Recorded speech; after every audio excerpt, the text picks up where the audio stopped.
चुनांचे दारुल देवबंद की बुनियाद 20 जून 1866 में दारुल देवबंद की बुनियाद रखी। और दारुल देवबंद का बुनियाद का मकसद जंग आज़ादी में ऐसे जंग आज़ादी के लिए ऐसे अफराद को भी तैयार करना है कि जो हम जंग आज़ादी में लड़कर मुकाबला करके इस मुल्क को आज़ाद करा सके और इस दीन और इस्लाम की हिफाजत का वो जरिया भी बन सके। चुनांचे दारुल देवबंद के अव्वल सबसे पहले जो फर्जंद तालिब इल्म थे वो थे हजरत मौलाना महमूद हसन देवबंदी, जिनको आज पूरी दुनिया शेखुल हिंद के नाम से जानती है। मेरे दोस्तों बुजुर्गों, 1857 में जो बुजुर्ग शरीक रहे जहाद में हजरत हाजी इमदादुल्लाह हाजी मुफ्ती रहमतुल्लाह अलैह, हजरत गंगोही रहमतुल्लाह अलैह, हजरत मौलाना कासिम नानवी रहमतुल्लाह अलैह, इनके बाद हजरत शेखुल हिंद अलैहि रहमत मौलाना महमूद हसन देवबंदी का दौर आया और वो भी पूरे तंदुरी के साथ, पूरी जुस्तजू के साथ, मेहनत और पूरी दिलजमी के साथ अंग्रेज से मुकाबला किया। और यहाँ तक कहा जाता है कि टीपू सुल्तान के बाद अगर उसके बाद कोई मर्द मुजाहिद रहा, कोई अजीम मुजाहिद रहा, अंग्रेजों का सबसे बड़ा दुश्मन रहा, तो टीपू सुल्तान के बाद शेखुल हिंद अलैहि रहमत। मेरे दोस्तों बुजुर्गों, इन बुजुर्गों की जो कुर्बानियां थी और जो इन लंबे वक्त में, लंबे अरसे में जो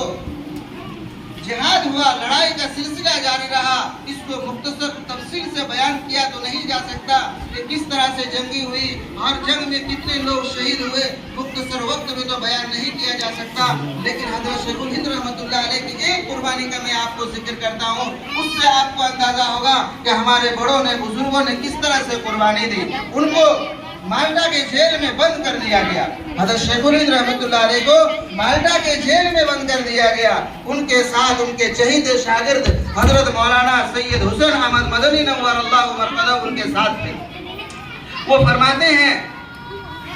कि हजरत शेखुल हिंद रहमतुल्लाह अलैह को एक बंद कमरे में ले जाया जाता था और गरम लोहे को गरम करके उनके जिस्म को दागा जाता था। लोहा को गरम करके उनके जिस्म को दागा जाता था और इतना जलन होता था, इतनी तकलीफ होती थी कि अंग्रेज कहते थे कि अगर अभी आप अपने मौक़िफ़ से बाज आ जाएंगे, हमारे मौक़िफ़ के मुताबिक आ जाएंगे, तो अभी हम आपको रिहा कर देंगे, अभी हम आपको तकलीफ देना छोड़ देंगे। लेकिन हजरत शेखुल हिंद रहमतुल्लाह अलैह बाज नहीं आए। जब उस कमरे से वापस आते तो हजरत मदनी रहमतुल्लाह अलैह जो उनके शागिर्द थे वो कहते कि हजरत शरीयत में तो इतनी गुंजाइश है कि आप कोई दो माना लफ्ज, मुबहम लफ्ज इस्तेमाल कर दें कि जिससे आप बच जाएंगे, आपको तकलीफ भी नहीं होगी और आपकी जान भी बच जाएगी। हजरत शेखुल हिंद रहमतुल्लाह अलैह फरमाते हैं, हुसैन अहमद तुम समझते क्या हो, मैं रूहानी बेटा हूँ हजरत बिलाल रज़ी अल्लाह तआला अन्हु का। और ये भी जान लो, फरमाते हैं कि क्या ये लोग हमारे जिस्म से जान तो निकाल सकते हैं लेकिन हमारे दिल से ईमान नहीं निकाल सकते। मेरे दोस्तों बुजुर्गों, ये हमारे बड़ों की, बुजुर्गों की कुर्बानी रही है। उसके बाद भी बुजुर्गों ने इस सिलसिले को जारी रखा। उसके बाद जमीयत उलमाए हिंद का क़याम अमल में आया, जिसमें मुफ्ती किफ़ायतुल्लाह साहब और भी बड़े बड़े दीगर उलमाए किराम इसमें भरपूर शरीक रहे और आहिस्ता आहिस्ता करके 1957 में 15 अगस्त 1957 ये मुल्क आज़ाद हुआ, जिसकी बुनियाद पर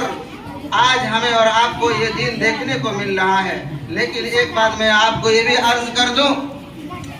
कि जिस मकसद के तहत इस मुल्क को आज़ाद कराया गया था कि हम इस मुल्क में रहेंगे और चैन और सुकून के साथ रहेंगे, प्यार और मोहब्बत का माहौल कायम रहेगा और पूरे मजहब पर अमल करते हुए, हर मजहब वाले अमल करते हुए चैन और सुकून के साथ इस मुल्क में जिएंगे। लेकिन अब सूरत हाल ऐसी नजर आ रही है कि जो ख्वाब हमने जंग आज़ादी से, मुल्क आज़ाद होने से पहले देखा था, वो ख्वाब पूरा नहीं हो रहा है। चैन सुकून का माहौल खत्म होता नजर आ रहा है और प्यार और मोहब्बत का जो माहौल कायम था वो माहौल खत्म होता जा रहा है। इसलिए मेरे दोस्तों बुजुर्गों, हमें ये भी कोशिश करनी है, जिस तरह हमारे बड़ों ने ये कोशिश की, मेहनत करके, कुर्बानी दे करके मुल्क को आज़ाद कराया और एक जालिम दुश्मन से इस मुल्क کو چھٹکارا دلایا، اسی طرح ہمیں بھی یہ جذبہ ہونا چاہیے کہ جب بھی کوئی ملک پر حملہ آور ہو، جب بھی کوئی ملک دشمن پیدا ہو، تو ہم بھی اس ملک میں اس کے خلاف جہاد اور اس کے خلاف آواز بلند کریں گے،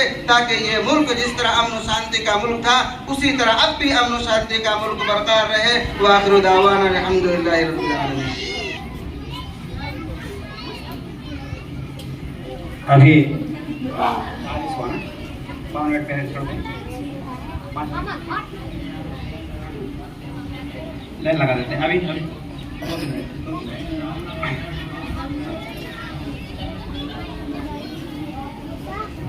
محترم حضرات، عزیز طلبہ، ابھی آپ حضرات کے سامنے جناب قاضی صدام حسین صاحب تفصیل سے بات کر رہے تھے جنگ آزادی کے سلسلے میں۔ میں مختصر 2 منٹ میں 2-4 بات کہوں گا، اس کے بعد ہمارا یہ پروگرام انشاءاللہ ختم ہو جائے گا، پھر ہم لوگ کو جھنڈا لہرانا ہے۔ محترم حضرات و عزیز طلبہ، ادھر تھوڑا دھیان دیں۔ جب ہندوستان کی مقدس سرزمین پر انگریزوں کا یہاں پر مالک بن بیٹھے تھے اور یہاں کے ہندوستانیوں پر تو ان کی نیند حرام ہو گئی۔ دوستو، مسند درس پر بیٹھ کر درس دینے والے علماء کرام اور خانقاہوں میں بیٹھ کر شمع اسلام کو خانقاہوں میں بیٹھ کر تربیت دینے والے مشائخ نظام